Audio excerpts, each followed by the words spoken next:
Hey guys, I'm at the Hoysaleswara temple in India, and here you can see a spectacular carving that debunks history. You can clearly see that this man is holding a telescope, and without a doubt, this is a telescope. It is cylindrical with a smaller end near the eyepiece and gradually becomes larger on the other side. The carving also shows he has one eye closed and the other eye open, typically how anyone looks through a telescope. And you can also see that the telescope is pointing up. This is shocking because all experts agree that this temple was created around 1120 AD, which is about 900 years ago. However, history books tell us that the telescope was invented much later in time, in 1608, which is just 400 years ago. So, how could a telescope be carved in a 900-year-old temple 500 years before the invention of telescope? This is a very good piece of evidence which proves that the ancient civilization of India used advanced technology. Every telescope needs at least 2 lenses. If they used telescopes, they would also have to manufacture lenses. Hence, glass manufacturing, grinding technology, and relevant tools must have also been used. And if they knew how to manufacture telescopes 900 years ago, they would have definitely used other machines as well. But this carving not only proves that telescopes were used 900 years ago, but shows that the telescope was used much earlier in time, thousands of years before this temple was even built. If you take a step back and look at the entire carving, it is not showing what happened between human beings 900 years ago, but it is depicting a war scene that happened much earlier in time between 2 types of gods. On the left side, you can see the gods called Devas, and on the right side, you can see the gods called Asuras. Now, we can see that these gods are portrayed with completely different facial features, helmets, and weapons. Ancient Indian texts clearly mention that these gods came down from the sky thousands of years ago and were equipped with advanced technology. These 2 races of gods are not only described in Hindu texts, but also described in another ancient religion called Zoroastrianism, which originated in ancient Iran, thousands of miles away from India. In Zoroastrian texts, the same gods are depicted with minor variations. The Devas are referred to as Devas in both these religions, and Asuras are referred to as Ahuras in Zoroastrianism. If these religious texts are merely imaginary stories, how could these 2 ancient religions separated by thousands of miles accurately portray these 2 races of gods? Is it possible that these gods were extraterrestrial beings who came down from the sky? The ancient Indian texts clearly mention that these gods came from other planets. For example, the Devas came from a planet called Devaloka.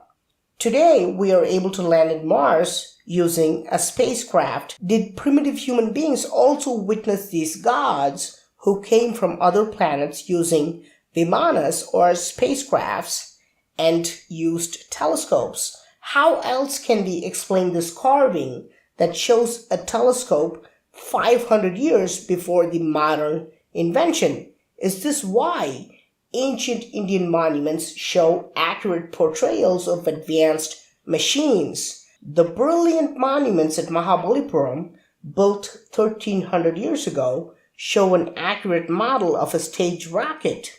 The ancient Kailasa temple in Ellora caves shows a type of vimana similar to our modern-day jetpack.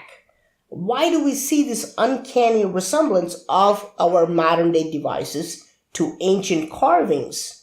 which were carved thousands of years ago? Is it possible that what we read today as mere religious books are really historical records of beings who came from other planets?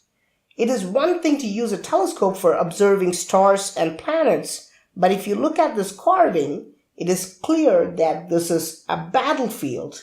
We can see that the devas are all holding shields and weapons, and if you look at their legs, you can see they're perfectly aligned, showing their tactical formation.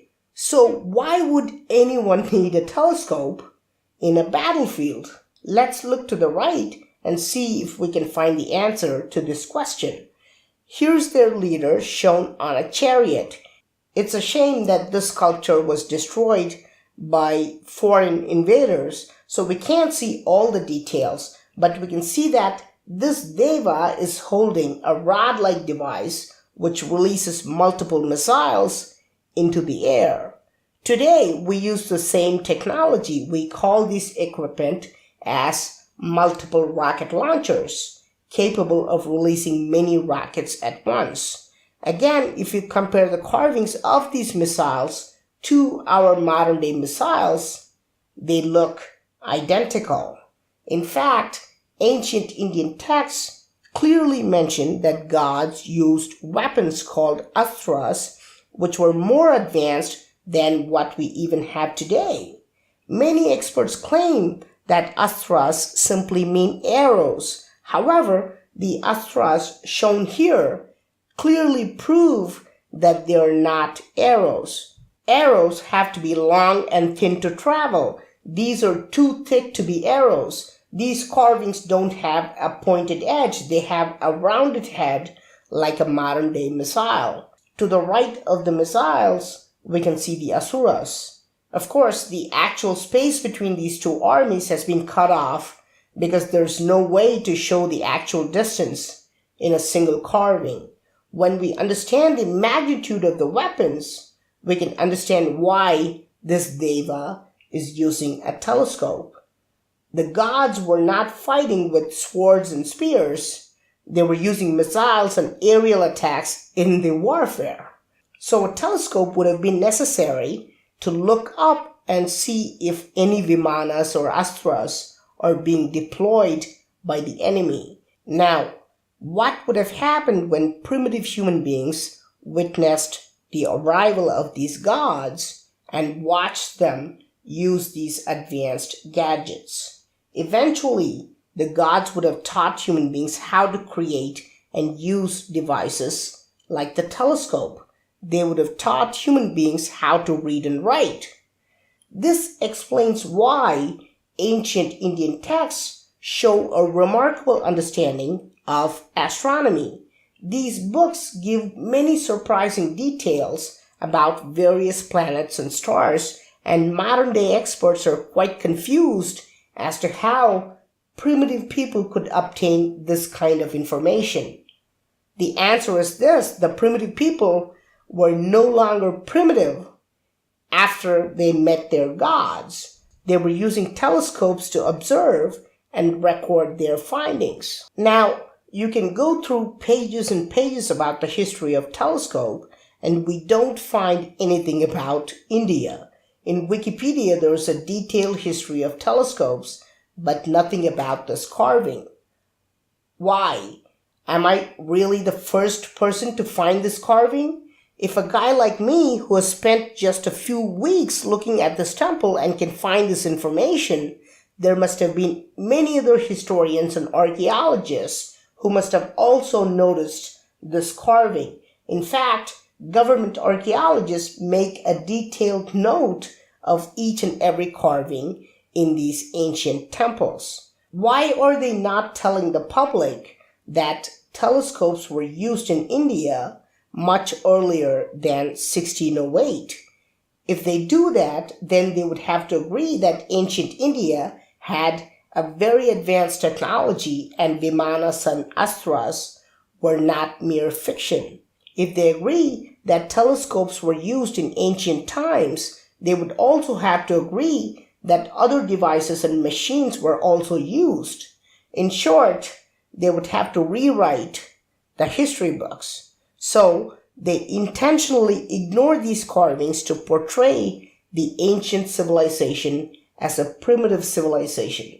And this hiding of facts to fool us, to prevent us from learning the real history, is the very definition of conspiracy.